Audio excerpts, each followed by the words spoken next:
শুভ সকাল বন্ধুরা, একটি সুন্দর সকাল আর তোমাদেরকে সাথে নিয়ে আমার আজকের ব্লগটা আমি শুরু করছি। তোমরা দেখতে থাকো আর আমার পাশেই থেকো। বারান্দায় পাখিদেরকে খেতে দিতে এসে দেখতে পেলাম আজ নতুন অতিথির আগমন হয়েছে আমাদের বাড়িতে। অর্কিড ফুটেছে, প্রতি বছরই ফোটে। অনেকগুলো গাছ ছিল এই বারান্দায়, কিন্তু এখন এই একটা গাছই বেঁচে আছে আর সবগুলো নষ্ট হয়ে গেছে। তো প্রতি বছর এই ফুল গাছটাতে ফুল ফোটে। সারা বছর এই গাছটাকে একদমই যত্ন করা হয় না, কিন্তু প্রতি বছর নিয়ম করে এই গাছটাতে ফুল ফোটে।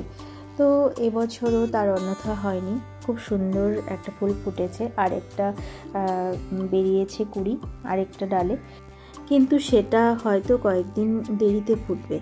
যাই হোক, এই দিকটা একটু তোমাদেরকে দেখিয়ে দিই। দেখো, এখন তো মাঝে মাঝে বৃষ্টি হচ্ছে, তাই এই আগাছাগুলো খুব তাড়াতাড়ি বড় হয়ে গেছে কয়েকদিনে আর একদম সবুজ হয়ে উঠেছে। দেখো, দেখতে কিন্তু বেশ ভালোই লাগে। এমনি তো জঙ্গলে ভরে গেছে, সেটা তো একটু ভয় লাগেই, কারণ জঙ্গলে পোকামাকড় থাকতেই পারে, তবে দেখতে বেশ ভালো লাগে। আর এই আম গাছটাতে প্রতি বছর প্রচুর আম হয়। আমগুলো খুব একটা ভালো নেই, পোকা হয় আমে, কিন্তু প্রচুর আম হয়, দেখতে ভালো লাগে। খেতে না পারলেও দেখাতেই শান্তি, তাই না? তবে এবছর খুব একটা বেশি আম হয়নি, ওই মাঝে মাঝে কয়েকটা ডালে বেশ কয়েকটা আম হয়েছে, আর সারা গাছে আম নেই বললেই চলে। তো এখানে কয়েকটা আম আছে, তাই তোমাদেরকে দেখিয়ে দিলাম। এটা কিন্তু আমাদের গাছ নয়, পাশের বাড়ির গাছ। কথা বলতে বলতে আমি চলে এলাম ঘরে। গোপাল সোনাকে কিছুক্ষণ আগে আমি জাগিয়েছি। দেখো, গোপাল সোনাকে সেবা দিয়েছি, প্লেটটা এখনও সরানো হয়নি, সরিয়ে নেব। আর রিজুর বাবা এদিকে বসে মোবাইলটা দেখছে, আমরা চা খাবো এখন। আর এদিকে ভাতও বসিয়ে দিয়েছি আর একদিকে বসিয়ে দিয়েছি ডাল। এখন আমি চা করব, চা করে খেয়ে তারপরে আবার বাকি রান্নাগুলো করব।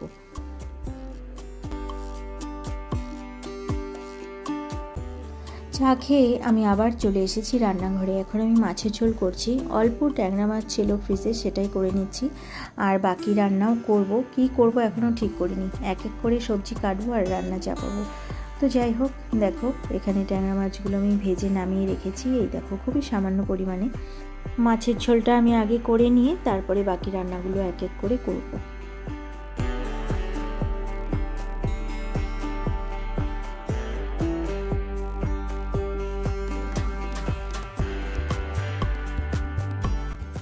মাছের ঝোল রান্না করা আমার হয়ে গেছে। দেখো, আমি নামিয়ে নিয়েছি। এবার আমি কড়াইতে বসিয়ে দিয়েছি বেগুন ভাজা। বেগুন ভাজা খেতে খুব ভালোই লাগে, যদিও শীতকালে বেশি ভালো লাগে, তবে গরমের দিনেও আমি বেগুন ভাজা খাই, কারণ আমি বেগুন ভাজা খেতে খুব ভালোবাসি। আর একদিকে বসিয়ে দিয়েছি দুধটা গরম করব। গরম করে রেখে তারপরে আমি অন্য কিছু আবার এখানে বসিয়ে দেবো। এইদিকে মাছের ঝোলটা বসিয়ে দিয়ে আমি মিষ্টি কুমড়োর ডগা ছিল ফ্রিজে দুটো, সেটা কেটে নিয়েছি। আর তার সাথে আলু, বেগুন আর ঝিঙে দিয়েছি। এটা দিয়ে আমি একটা চচ্চড়ি করে নেব, সর্ষে আর পোস্ত দিয়ে করব। আর দেখো, রান্নাটা করা কিন্তু আমার হয়ে গেছে, আমি নামিয়েও নিয়েছি। খুব সামান্য পরিমাণে সর্ষে আর পোস্ত দিয়েছি, খুব একটা বোঝা যাচ্ছে না। এবার আমি করব কাঁচা কলার যে কোপ্তা, সেই কোপ্তা করে সেটা দিয়ে একটা ঝোল করব। তো এইদিকে কাঁচা কলা সেদ্ধ করে আমি ছাড়িয়ে নিয়েছি, আর কাঁচা কলার যে খোসাগুলো সেগুলোও কিন্তু রেখে দিয়েছি, সেগুলো বাটা করব ভেবেছি। আর এই যে দেখো, এক এক করে কাঁচা কলার যে কোপ্তাগুলো সেগুলো আমি করে নিচ্ছি। ওখানে ভেজে নামিয়ে রেখেছি, আর কিছু কড়াইতে ছিল সেটাও নামিয়ে নিলাম। এবার একটু বড় বড় করে আলু কেটে মশলা দিয়ে ভালো করে সেটাকে কষিয়ে নিয়ে এবার আমি ঝোল দিয়ে কোপ্তাগুলো দিয়ে দিয়েছি। আর এই যে কলার যে খোসাগুলো ছিল সেগুলো কিন্তু আমি বাটা করতে চেয়েছিলাম, কিন্তু মিক্সিতে জানি না কেন পেস্ট হচ্ছিল না, তাই এগুলোকে আধা বাটার মতো করে নিয়ে পেস্ট করে নিয়ে তার মধ্যে নুন, হলুদ আর চেরা কাঁচা লঙ্কা, একটুখানি কালো জিরে আর আমি চালের গুঁড়ো দিয়েছি, দিয়ে পকোড়া বানিয়ে নিয়েছি। এভাবে না পকোড়া খেতেও কিন্তু বেশ ভালো লাগে। ও তার মধ্যে একটু রসুন কুচিও আমি দিয়েছিলাম। তো এটা বাটতে চেয়েছিলাম, তো তাই রসুন কুচি দিয়েছিলাম। তো বাটাটা যেহেতু হলো না, তাই আমি পকোড়া করে নিলাম। তো রসুন কুচিটা রয়েই গেছিলো, খেতে কিন্তু খারাপ লাগে না এইভাবে করলে। আমি আরেকদিনও করেছিলাম। আমার রান্না কমপ্লিট হয়ে গেছে। রান্না কমপ্লিট করে আমি চলে এসেছি এইদিকে এসে দেখো, ঘরগুলো একটু ঠিকঠাক করে গুছিয়ে নিয়েছি। খুব সুন্দর করে যে গুছিয়েছি তা নয়, তবে প্রতিদিন আমি যেভাবে যতটুকু পরিষ্কার করি ততটুকু পরিষ্কার করে নিয়েছি। ফার্নিচারগুলো এখনও কিছু মোছা হয়নি, শুধু বিছানাগুলো পরিষ্কার করেছি আর বসার জায়গাটা আমি পরিষ্কার করেছি। তো তারপরে আমি চলে গেছিলাম স্নানে। স্নান আমার হয়ে গেছে, এখন আমি ঢুকবো ঠাকুর ঘরে। তো ঘরগুলো গুছিয়ে নিয়েছি, তাই তোমাদেরকে একটু দেখিয়ে দিলাম।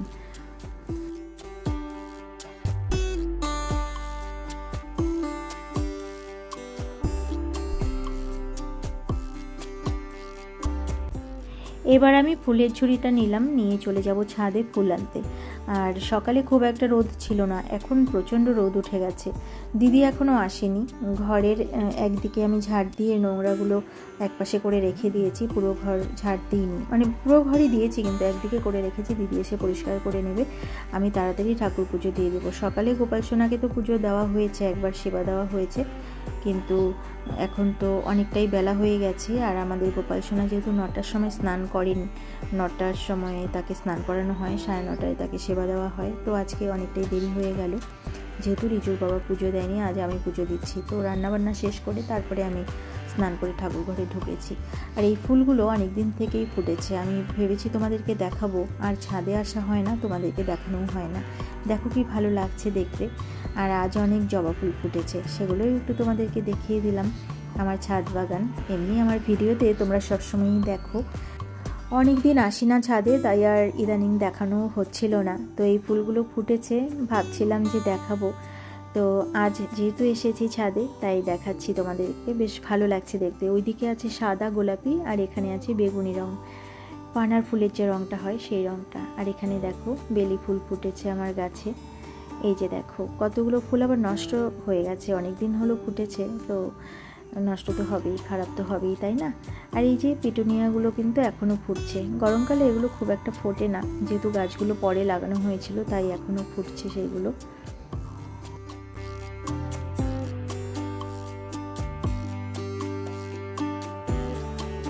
আর সকালবেলা যে গাছের আমগুলো তোমাদেরকে দেখালাম, এই যে সেই গাছটা। আমি ভেবেছিলাম এই ডালটাতে আম হবে আর আমি হাত দিয়ে আম পারবো গাছ থেকে, কিন্তু সেটা আর হলো না।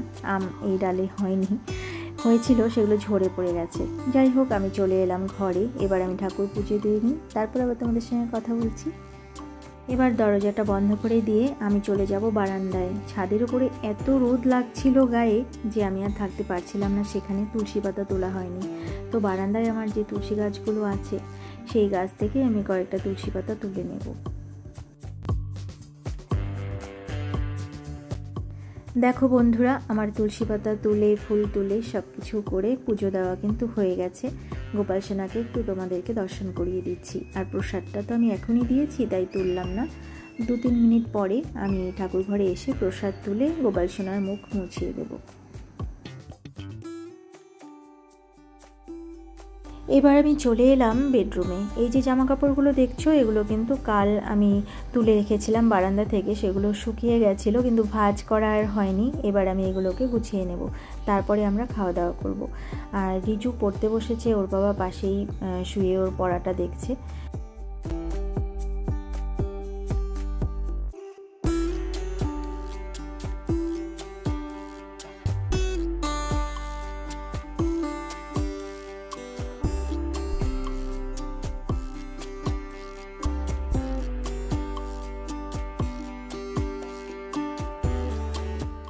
এক এক করে সবগুলো জামাকাপড় আমি গুছিয়ে নিচ্ছি। আর কি হয়েছে না, দুপুরবেলা হলে না আমার কোনো কাজ করতে ইচ্ছে করে না, শুধু মনে হয় যে শুয়ে একটু বিশ্রাম নিই বা ঘুমাই। দুপুরে কিন্তু আমার ঘুমানোর খুব একটা অভ্যেস নেই, কিন্তু জানি না গরম পড়েছে বলে এরকম হচ্ছে কি না, আমার ভীষণ ক্লান্তি লাগে, শরীরটা এত ক্লান্ত হয়ে যায়। সকালে ঠিকই থাকি, সকালটা বেশ ভালোই স্পিডে কাজকর্ম করি, কিন্তু স্নান করার পর আর কোনো কাজ করতে ইচ্ছে করে না। তখন মনে হয় শুয়ে একটু ঘুমিয়ে নিই বা শুয়ে থাকি, এই হয়। কিন্তু সেটা করলে কি চলে বলো, কাজ তো করতেই হবে। এই যে দেখো, এই কাপড়গুলো কাল গুছাইনি, আজ কতগুলো জামা কাপড় জমে গেছে, এগুলো এখন গুছাতে হচ্ছে আমাকেই। আর এই কাজটা তো অন্য কেউ করবে না, আমাকেই করতে হবে। তাই আমার মনে হয় প্রতিদিনের কাজ প্রতিদিন করে রাখাই ভালো। একটু অলসতা করে জমিয়ে রাখলেই কাজের পাহাড় জমে যায়, তাই না? আমার হয় মাঝে মাঝে এরকম হয়, প্রতিদিনের কাজ প্রতিদিন করতে ইচ্ছে না করলে জমিয়ে রাখি, তারপর কিন্তু দিশেহারা হয়ে পড়ি যে কোনটা আগে করব কোনটা পরে করব। আর যখন এই কাজগুলো করতে শুরু করি, সেই দিনটা আর কোনো বিশ্রামই নিতে পারি না। আমার এইরকমই হচ্ছে।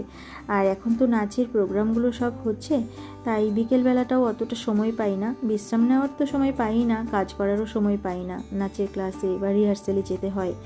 আর পরপর এখন নাচের প্রোগ্রাম আছে, তো সেগুলো আর তোমাদেরকে শেয়ার করি না তোমাদের সাথে নাচের প্রোগ্রামগুলো, কারণ গানটা দেওয়া যায় না, গানটা মিউট করে দিতে হয়। আর গানটা মিউট করে দিয়ে শুধু নাচটা দেখালে কিন্তু দেখতে ভালো লাগে না, তাই আমি নাচের প্রোগ্রামগুলো তোমাদের সঙ্গে শেয়ার করি না।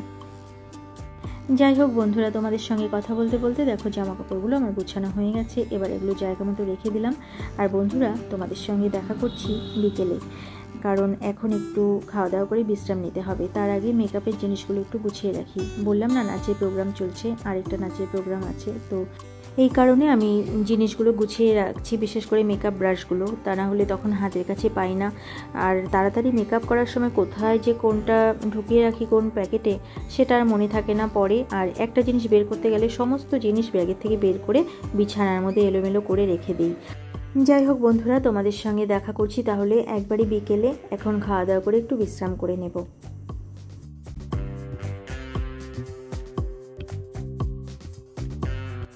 শুভ বিকেল বন্ধুরা, এখন বাজে বিকেল 5:30। রিজু চলে গেছে টিউশন পড়তে, রিজুর বাবা নিয়ে গেছে রিজুকে।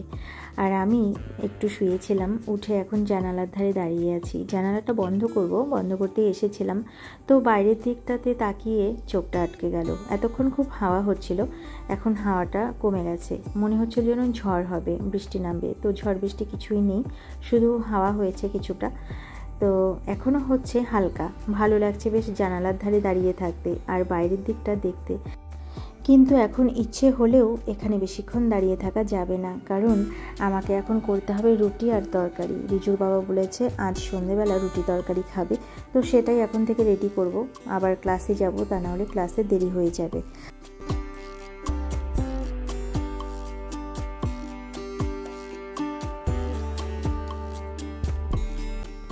এবার চলে যাব রান্নাঘরে। অনেকক্ষণ এখানে দাঁড়িয়েছিলাম আমি, তো চলে এলাম রান্নাঘরে এসে দেখো আলু আর ফুলকপি কেটে নিয়েছি। আমি আলু ফুলকপির তরকারি করব রুটির সাথে খাওয়ার জন্য। দেখো কড়াইতে তেল দিয়েছি, তেলটা একটু বেশি হয়ে গেছে, কমিয়ে দিতে হবে একটু, এত তেল দিয়ে রান্না করা যাবে না।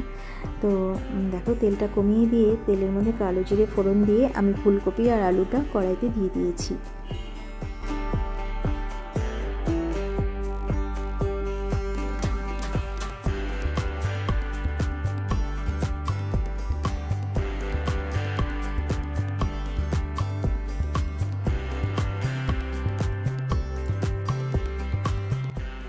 আর এই ফুলকপির তরকারিতে কোনো মশলা দেব না, শুধু চেরা কাঁচা লঙ্কা, নুন, হলুদ এটুকুই দেব, আর সামান্য মিষ্টি দেব নামানোর আগে।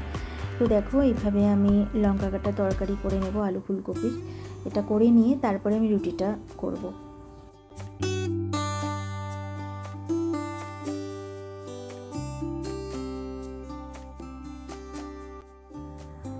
আলু ফুলকপিটা একটু ভেজে নিয়ে তারপরে আমি জল দিয়ে দিয়েছি, এটা ফুটতে থাকুক আর আলু ফুলকপিটা সেদ্ধ হতে থাকুক। আমি আবার ঢাকনা দিয়ে ঢেকে দিলাম, একটু ঢেকে দিয়ে এদিকে চলে এলাম। দেখো রুটিটা আমি ভালো করে আটাটা মাখিয়ে নিয়েছি, এবার আমি রুটিটা বেলে নেব।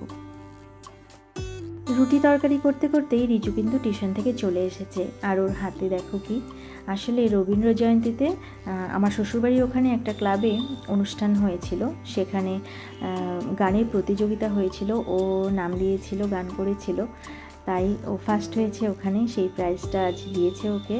তো দেখো কত খুশি হয়েছে। আমি এই গানে ওকে নাম দিতে না বলেছিলাম, কারণ ভেবেছিলাম ওর পরিশ্রম হবে। স্কুলেও রবীন্দ্র জয়ন্তীতে ওর গান ছিল, তো সেখানে প্রোগ্রাম করেছে। তারপর দুপুরবেলা বাড়ি এসেছে, খুবই ক্লান্ত হয়ে গেছিলো। আমি আবার ওর বাবাকে বলছিলাম যে না, করতে হবে না গান। তো ওর বাবাই নাম দিয়েছে, কাগজপত্র যা জমা দেওয়ার সবই ওখানে জমা দিয়েছে ওর। তো ওর বাবার উৎসাহেই ও উৎসাহিত হয়ে সেখানে গান করেছে। তো ভালোই হয়েছে। দেখো প্রথম পুরস্কার পেয়েছে। আর এই যে দুটো পুরস্কার দেখতে পাচ্ছ এখানে, এগুলো কিন্তু ওর বাবা ছোটোবেলায় ফুটবল খেলে এইগুলো পেয়েছিল। তো সেগুলো মা আবার পাঠিয়ে দিয়েছে, বলেছে যে এখানে আছে, তো তোর বাবার পুরস্কারগুলো তুই নিয়ে যা। তো ওগুলোও নিয়ে এসেছে। যাই হোক, ওদেরকে খেতে দিয়ে রুটি তরকারি দিয়ে আমি এখন একটু সাজুগুজু করে নিচ্ছি। তোমাদেরকে বললাম না যে আমার ডান্সের ক্লাস আছে, সেখানে যাব। তো 7টার সময় যাওয়ার কথা ছিল, একটু দেরি হয়ে গেল, 7:30 বেজে যাবে হয়তো আমার সেখানে পৌঁছাতে।